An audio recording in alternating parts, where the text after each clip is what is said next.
So I get this question a lot. What is the best retirement account for business owners? Now look, it's a case-by-case basis, right? It depends on a lot of different factors. Do you have employees? If you have employees, how many do you have?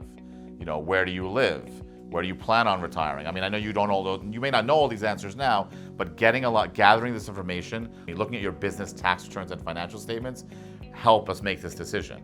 Is it a SEP IRA, a self-employed 401k, a Simple IRA, a ROTH IRA, or a ROTH 401k? So it's really something to look at your business, where you see yourself going in the next 3 to 5 to 7 years, and making the best decision then. And yes, you can always change what retirement plan you have, change the structure of it, but ideally you want to do that as less as possible, because that also takes time and costs money.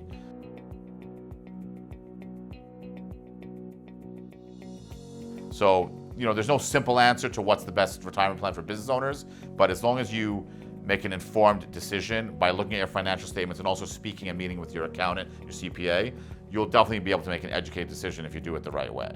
High level, when it comes to recommending a retirement account for a small business, especially here in New York City, I usually tell people go with the SEP IRA. And the reason I tell people go with the SEP IRA is because there's no reporting requirement, there's no fee, most of the time there's no fees on it, whether you set it up at a bank or a brokerage like a Fidelity or a Chase or whatever. And I tell people, set it up where you already bank and brokerage. No need to open a can of worms to set it up at a new place, because you want it where you can easily transfer money into it from your regular brokerage account, from your regular checking or savings account, from your business checking or savings account.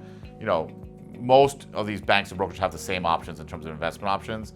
So I've always liked the SEP IRA. Now, yes, the biggest downside to a SEP IRA, and it may not be a downside, is that if once someone's on your W-2 payroll for 3 years, you got to treat them the same as you. But usually, the way I see it, if someone's with you for 3 years, especially here in New York City, you want to give them an incentive or bonus to be with you. So make that contribution for them as long as your business can afford to do it.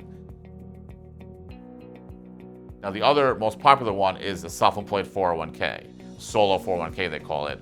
There are ways of contributing a little more to a self-employed 401k as opposed to a SEP IRA, and that's why it's the second most popular choice.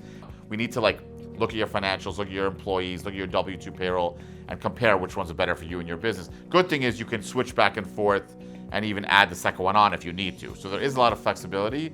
You just want to make sure you make the right decision for the year in question, and then plan the best you can for the future.